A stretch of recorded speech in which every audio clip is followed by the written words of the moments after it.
beautiful people, and welcome to Just Bloom with Kiki Orr. This is episode number 11, and I am so excited to be joined by the Executive Director, Robinson Lynn, of Momentum Education. So we are coming to an end of Women's History Month. When I think about Women's History Month, I think about world history. You know, we as women are Mother Earth, creators, innovators. We are also about building a world of inclusivity. And so when I think about Momentum Education, that's what definitely comes to mind.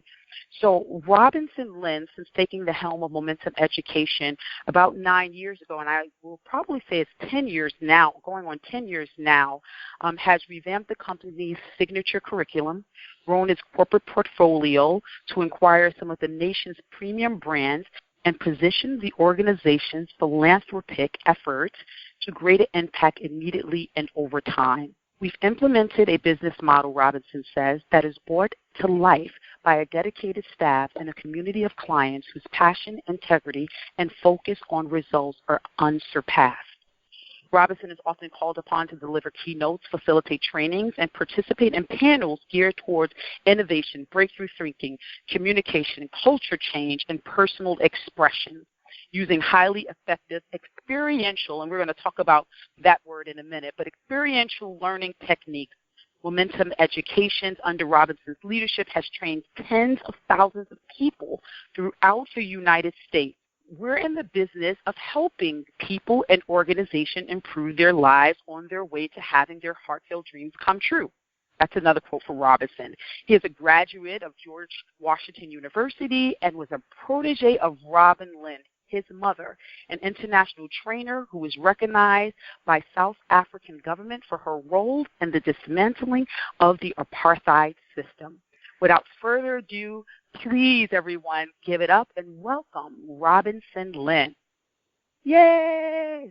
Hey, Robinson. Hi. I'm very grateful to be here. It is very exciting, and I've been looking forward to this conversation. I am so happy to have you. And I want to say this, Robinson. I was going to not talk about the coronavirus at all. Like, I just was like, you know what? This is something for people to look, something else for people to look forward to other than what's like happening out there, but I'd be remiss in not saying anything about it because it's happening and it's real and people have real fear about it. But I think it's important to probably put it in context because what Momentum does, I feel so very well, is really about speaking into people's fears. And it also had me think about the possibility of perhaps for some of the leadership teams may be doing as this pandemic spreads, or some of the ways in which they are supporting the community at large, because I know that that's a lot of the work with Momentum does is about community.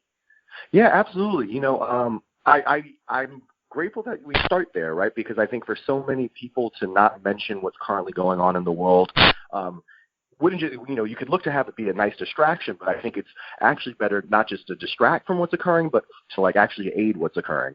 And, this is a scary time for a lot of people. And, Momentum Education as an organization that primarily, our calling card is people gathering together, building relationship, building community, and looking to like transform themselves and inside of doing that, aid the world.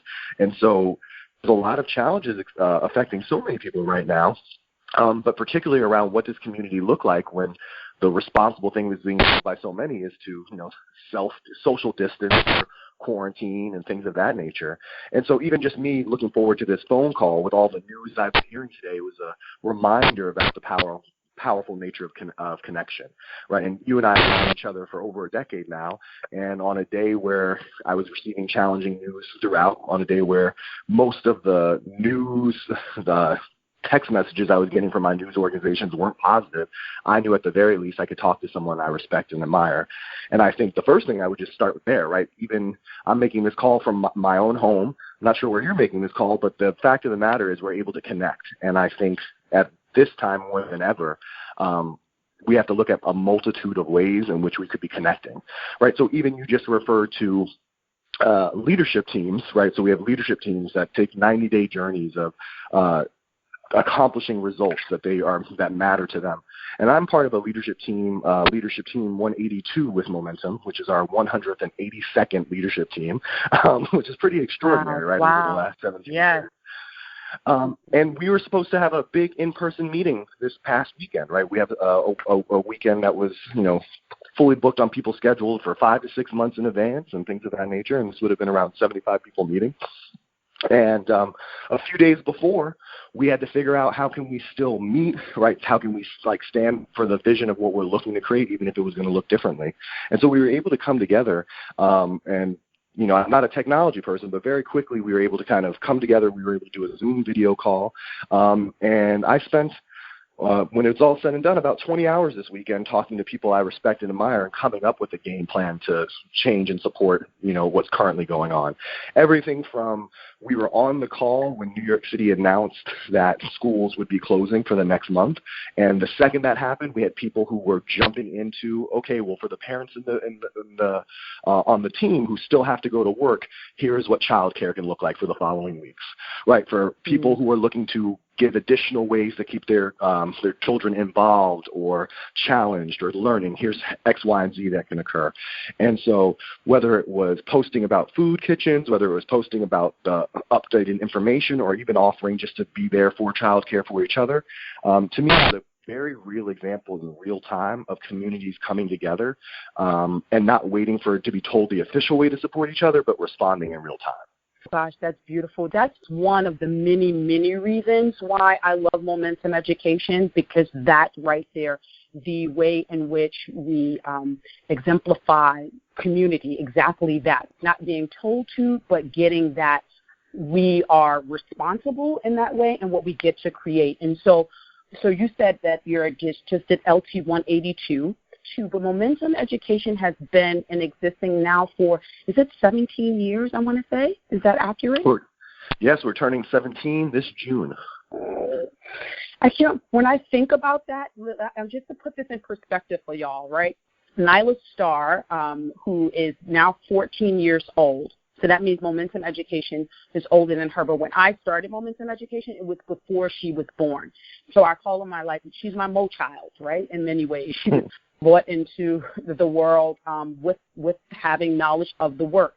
And so I started out the conversation talking about inclusivity and also about being Women's History Month and all of that, and also thinking about how people are probably saying, it's Women's History Month, and you have a male here. But then I said, you know what? That's right, because men are that's inclusive. The work that Momentum Education does is about inclusivity. It includes male, females, LGBTQI, children. Nyla Starr has gone through a teen program, Momentum Education. So I want you to speak a little bit about what exactly Momentum Education is and the work that they do. Yeah, absolutely. And so I'm grateful to be having this conversation at any time, but particularly this time. And I think I can't personally start in talking about Momentum Education without talking about how Momentum Education was founded. Right? And so Momentum Education was founded it was founded almost 17 years ago, but I always like to start with where it was founded. And it was founded by my mother, Robin Lynn. And so, there's very rarely times in which I introduce myself as Robinson without also pointing out that my name literally is Robin's son. And in many ways, my mother, who birthed not just me, but also the organization of Momentum Education, was someone who had gone around the world traveling, providing leadership workshops and personal and professional development, and was a native-born New Yorker who had reached a point in her life where she wanted to bring a conversation of mattering and transformation to New York City. And so, in particular, we do experiential workshops. We have our kind of a three-tier core curriculum of something that's called the Momentum Workshop, which is our introductory workshop, which is the prerequisite for our advanced course workshop, which really leads into what I think is the pinnacle of our curriculum, which is the leadership curriculum, which is a 90-day leadership program where people come together as a team and put results that they'd like to accomplish in many areas of their lives within 90 days. And they get a personal coach, a collective coach, and buddies throughout these 90 days where they stretch together and they bring tangible results that otherwise would not otherwise be happening. And how it relates to inclusivity, the vision statement of my mother when she founded Momentum 17 years ago was that, Momentum Education envisions a world where everyone matters and everyone understands that they matter.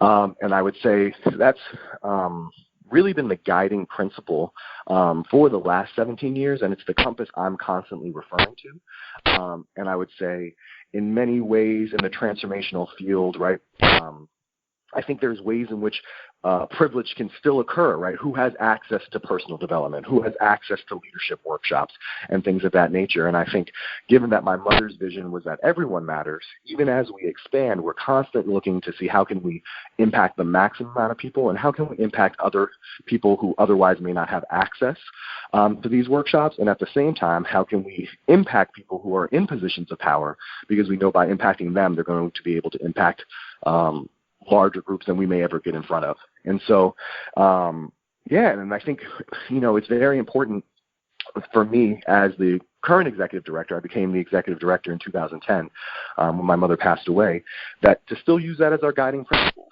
And, I was reflecting last weekend on Women's History Day, and I was just very honored that the majority of our full-time staff are women, the majority of our facilitators are women, and the majority of our clients are not just women, but also women of color.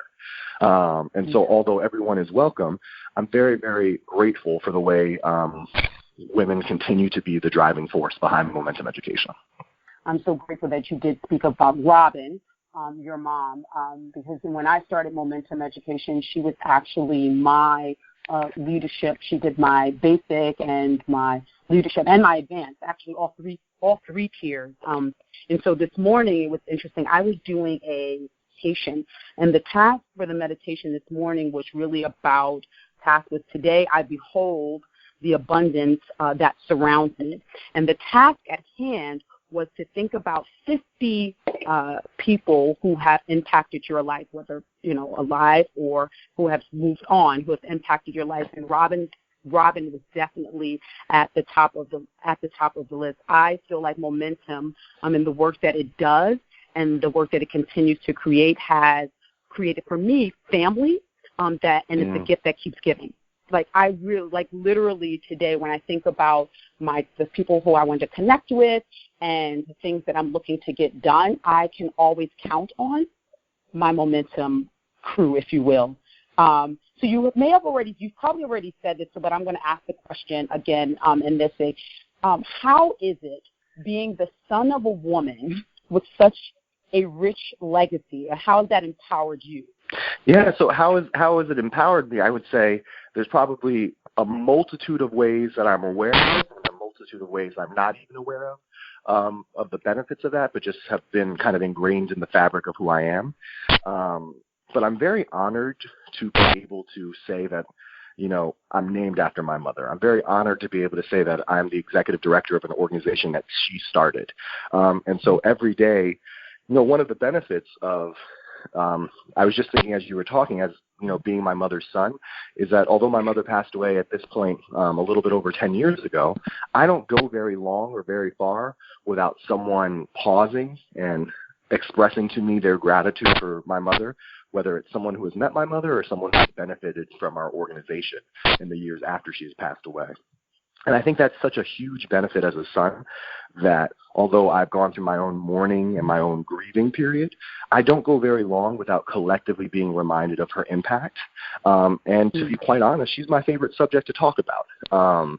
And so the fact that when I want to share, have people who are interested, and when I can be walking down the street and be reminded by someone who was impacted by her or something of that nature. So I would say starting off just on a personal level as a son, that kind of benefit has been a huge tool for my heart over the last 10 years.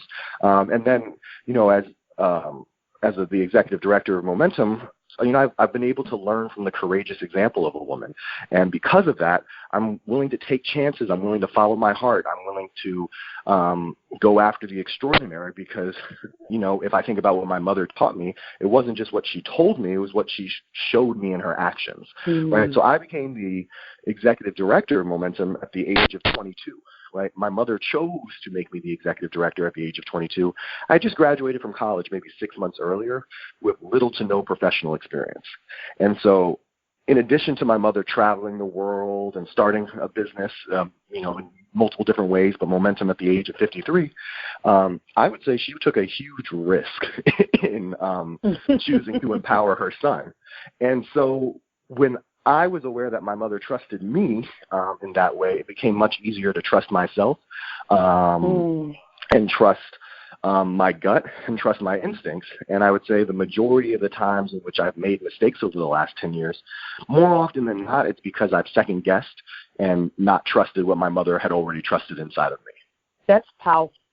I specifically remember stories that she would share in relation to your relationship and how the work was being lived at home on a day-to-day basis. So, that's very, very powerful that you got to do that. And I don't know. When we think about age, because Just Bloom is about that. It's like just blooming no matter how old you are or where you are in your life. Like you can start right from where you are, and it's clear that it's evident that that's what was happening with you at the ripe old age of the ripe young age at 22 years old. But you didn't do it. The beautiful part, though, Robinson, is, and I think you kind of alluded to this, too, that you didn't do it alone, right? At 22, you were surrounded by a great support system. So you're going to talk a little bit about the people that supported you along the way in the journey to creating and being able to continue on with this legacy? Oh, absolutely. Well, I think, the LT that we refer to, it's short for leadership team, right? And sometimes I think people focus on the word leadership, but they don't focus as much on the word team. But for me, the team pact is actually the part where leadership can be brought to fruition and manifested through teams. And so what's great is that although I was 22 with little to no professional experience, I was a leadership graduate of Momentum Education, and because of that, I believe I had a very clear understanding about how much more things can be accomplished as a team. And so I've had mentors who have been like exceptionally powerful for me, and I've been able to two of them that come to mind just quickly for this conversation would be Sylvia High, who is a facilitator with Momentum Education. She's also the CEO of an organization called Aiming High, and is one of my mother's closest friends. And then another one is, a person that you and I both love very much, Curtis Dennis, who is, my godfather and a mentor and one of the kind of founding members of the Momentum team. And they've been like huge parts of the team, but also I would say as we've continued to grow, and we've substantially have grown in terms of the amount of trainings we offer, the cities we offer it from, the clients we have, pretty much exponentially over the last few years. And I think all of those have only been able to occur because of the ability to lean on a team, to grow from a team, to have mentors regardless of age, right? I learn a lot from my niece, who's currently 14. And there's a ton of that I've learned in the last year, just as, she's looking to learn in high school. I'm learning from her just being in high school, right? And so I view it's a very inclusive team. It's a team that's grown substantially, and I think it's a team where people have brought, their whole selves, what makes them unique, rather than conform to this is the way. I think they've actually improved the space by just existing and walking into it, bringing and being who they are. Wonderful. What I'd like to do at this point, if you will, is because I mentioned at least experiential learning a couple of times, and I think, if there is a way that we could possibly demonstrate that, if you will, like what do we mean by experiential learning? Yeah, I would say, you referred to experiential learning, I referred to experiential learning, and I think in many ways experiential learning is different than the learning models many of us were taught in school, right? My experience is that often in schools, and this isn't for all schools, but often, and one of our top clients is currently the New York City Department of Education, where we come in to support both students and staff with experiential learning. Because I would say previously there's been a lot of lecture where you're supposed to retain as much information as possible, possibly memorize it for a test, and then apply it. But I would say the way most people learn in life is going through experiences and having certain wisdom and kind of muscle memory that occurs in going through it, right? So I often use the example of learning how to ride a bike. not many of us learned how to ride a bike through a manual or a YouTube video or even watching someone else learn how to ride a bike, right? Many of us, we had to find our own balance on that bike. We had to possibly fall off. We had to feel confident on the bike. But then once you have been able to confidently learn how to ride a bike, you can probably go years without riding and then get back on relatively comfortably. And so often when it comes to things like our finances, our romantic relationships, our family relationships, our own confidence, we can read things, we can know things conceptually in our brain, but it's very different when you've actually gone through experiences that have you have that certain level of muscle memory and wisdom that comes with it. So I would say in many ways, the Momentum Education workshop and curriculum are specifically designed to have a heightened level of learning occur in a short amount of time, where you have awareness about kind of your automatic habits and beliefs and the ways in which you interact with others. And then automatically, as soon as you have that awareness, you're often able to make a different choice to see whether or not it's currently serving you in your life or not serving you in your life. And so what's great is that in none of our workshops, they're not how-tos. We don't tell you what you should do or how you should do it. What we do is we design exercises and processes, whether it's through sharing, group conversations, specific games or exercises, where in you going through it, you have your own insight on how you operate and where you're most effective and I would say at times least effective. And then often once we're aware that there's either a more effective way or a more enjoyable way to go after our goals in life, no one has to tell us to go after it. For the most part, we prefer that new way, that new route. I was sitting here thinking about momentum and what it means to me and how it's contributed to my life. And it's so many ways. Like I could, even if I just start at the current moment, right? Just at the current moment with Just Bloom, the podcast, doing the podcast, what this means to me is the fact that I get to interact with, talk to them about their visions and what they're looking to share out in the world and the seed that they look to plant now. I know that a lot of that has been rooted and comes from momentum, like the work that I've done there, the ability to trust myself, to be able to connect with people, to make it bigger than me, because I think that's the main thing that I got from momentum. How do I have my vision not just be solely me focused, but really put it out into the world and create space for others to be able to share who they are and their stories and kind of serve as a conduit for that. And so for that, I am most grateful amongst so many other things. I have so many stories that I can tell about the things that have gotten created because of the tools specifically, and maybe that's the word I want to be able to use, because of the tools that I was able to get from momentum, right? And specifically do that sort of experiential learning and the things that we've done. So it's not like I don't have to flip open my notebook and be like, what did they say? And I go back and look at the notes from before. Like it's really kind of now it's inherent in me. It's like a total shift of mind, of way of being that lives within me that I get to access on a day-to-day basis. And for that, I'm truly grateful. Yes, I love what you just shared, because to me, I think it's important to point out that the momentum curriculum is meant to be used in application and implementation in your life, right? So the idea is here are tools that will aid you in whatever your vision is, bringing that to fruition and creating something extraordinary. And I think it's definitely an enjoyable time, and often people build deep relationships. But to me, where we're kind of gauging our effectiveness is how are people's lives different and how are they better able to impact others, right? Whether it's, we've been tracking what our leadership teams create, which is, every year for the last 5 years, the Momentum leadership teams have provided meals to at least 1 million people who are experiencing hunger, for example, right? They've done hundreds of thousands of hours of community service collectively. And for some, they come out of the workshop and they have all these tools to go change their communities. And for other people, I actually maybe am already an effective leader in my community, but how can I use this to be an effective leader in my family or effective partner as a listener?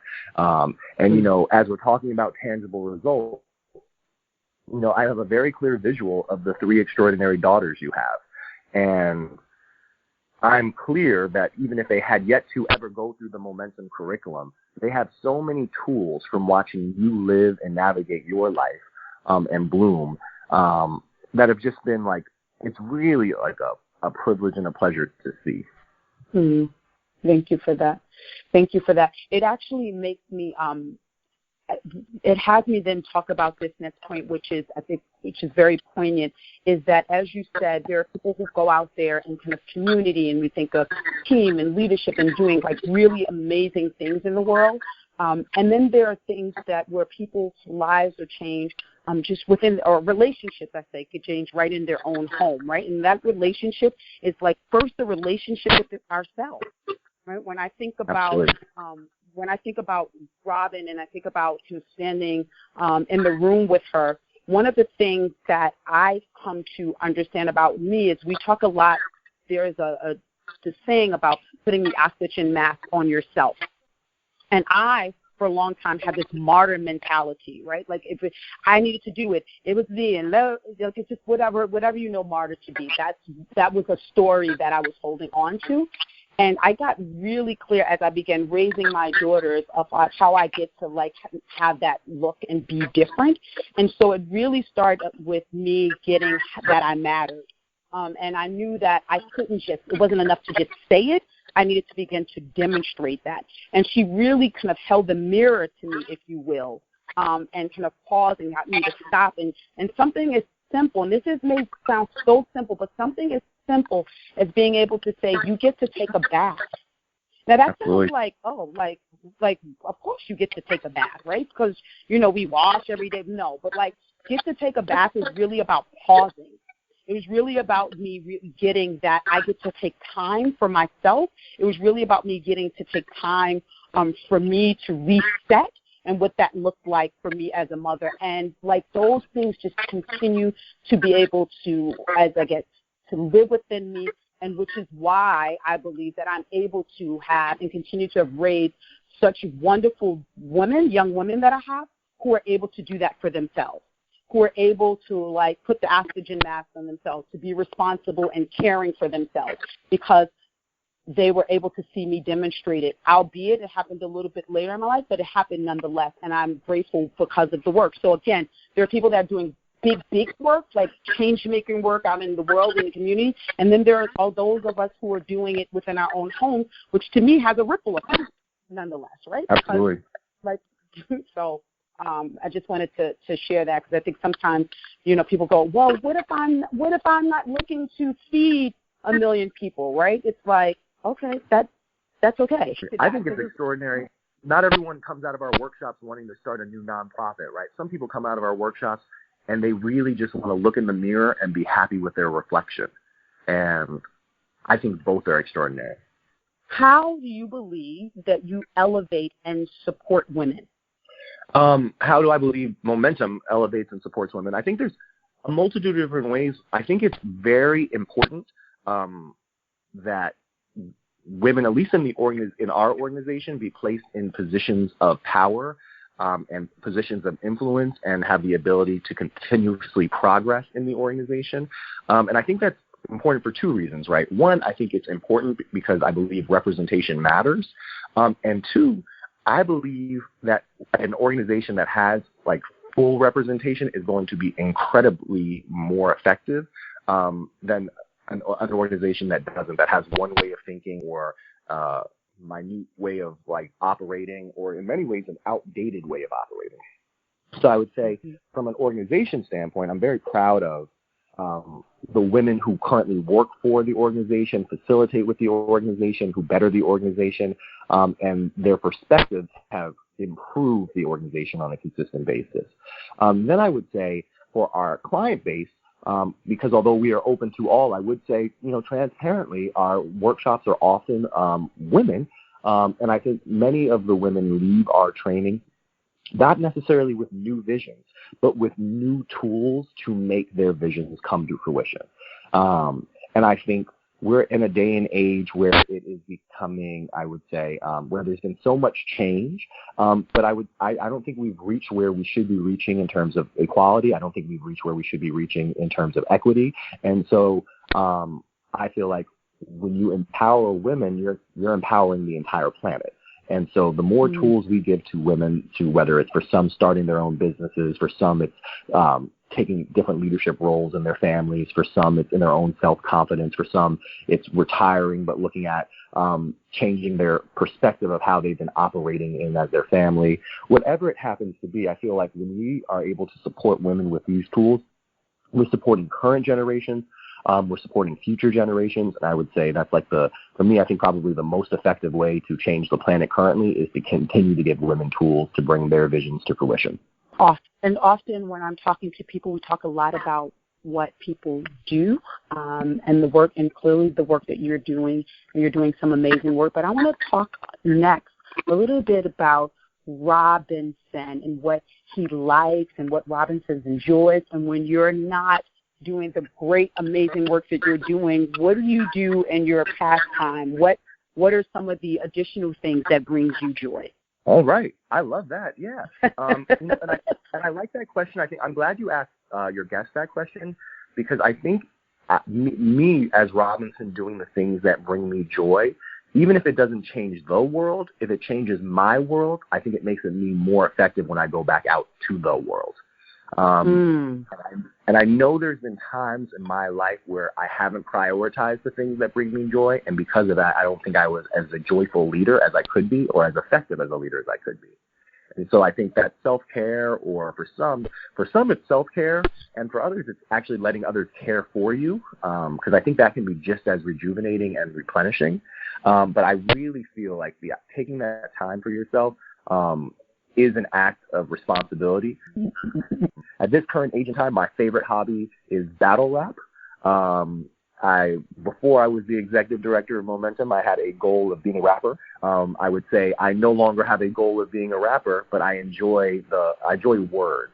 And because I enjoy words, I enjoy kind of what is currently occurring in the current culture of battle rap, which is, great use of language, right? Double entendres and linguistic tools and metaphors and similes, in many ways kind of delivered in a competitive poetry-like event. And so that's probably my number one hobby. And I go all over the country, to battle rap events. I don't participate as a contestant, but I'll be there as a fan. And I often leave feeling refilled, because such a big part of my life, growing up in New York City and just being a lover of music, has always been hip-hop culture. And I think when I first became the director of at Momentum at 22, I thought there had to be a separation of the two. And I've really realized that, no different than I wouldn't ask someone else to be inauthentic to further their goals, that me actually being very clear and honest about who I am. And, yesterday I was wearing a suit and tie with some fresh Jordans, in my opinion, had me feel more confident speaking, right? Had me feel more authentic. And then if I'm asking someone else to be authentic, then I don't feel like I'm asking them to do something I'm unwilling to do. And so I love music. I love walking in New York City. I love traveling.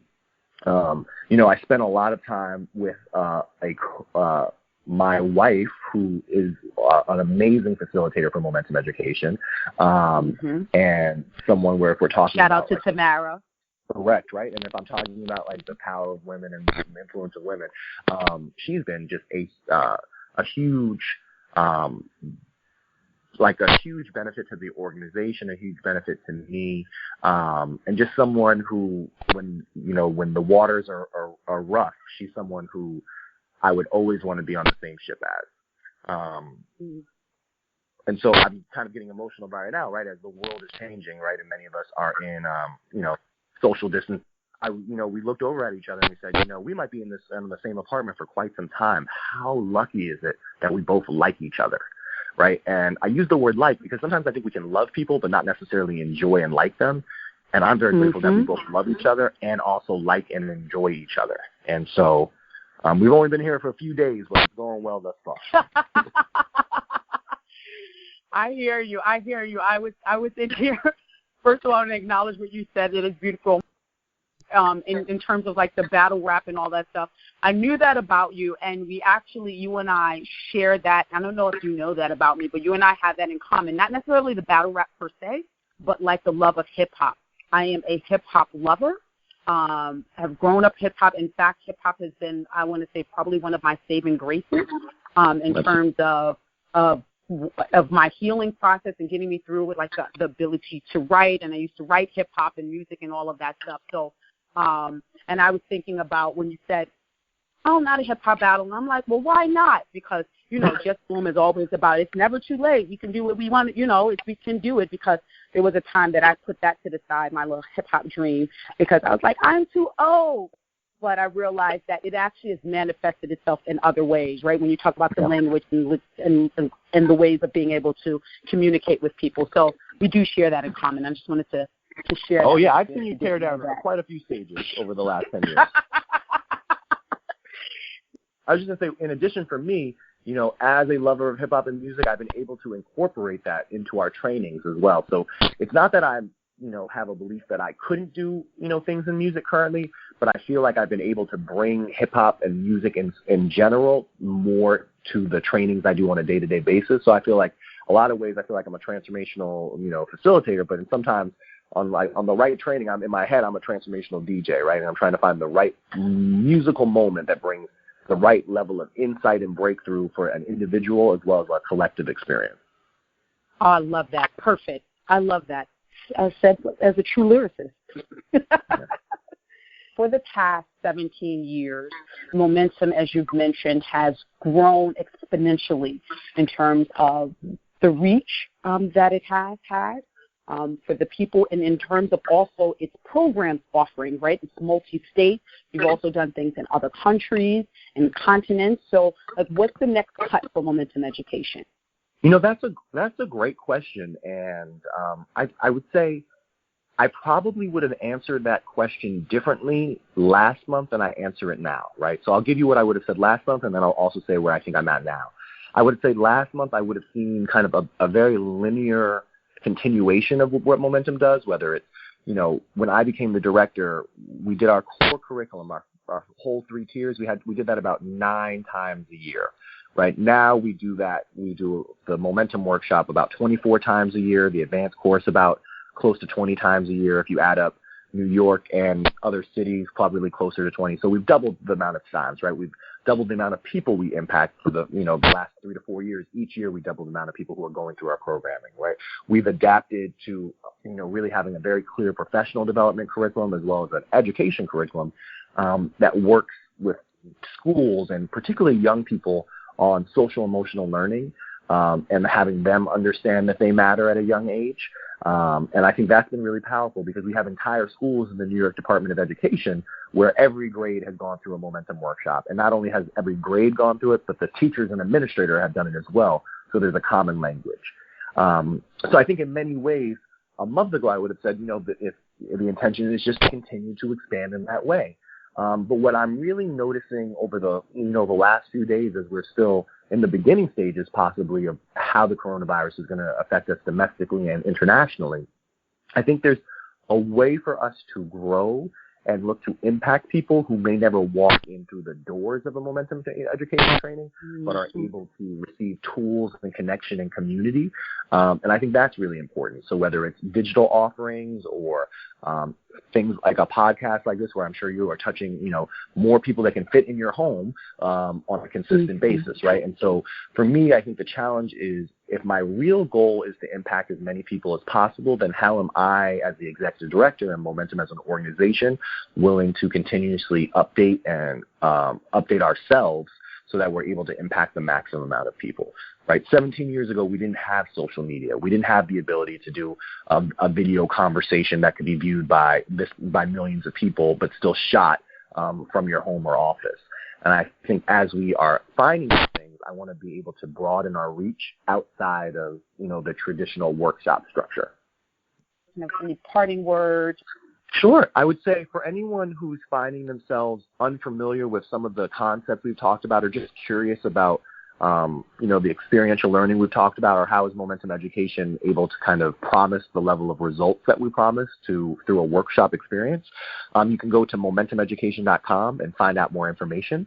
And I would particularly say for anyone who, whether you're familiar with Momentum or not, anyone who feels like there's been an abundance of news that is challenging to receive and maybe finding it's been a little overwhelming, you can go to our social medias, whether it's on Facebook, Momentum Education, or Instagram, Momentum Education. And our commitment during this time is, although we're going to be looking to be responsible about news and updates. Our commitment at this time is to provide lots of good news, whether it's positive stories or graduate results or sharing how communities can come together to support each other.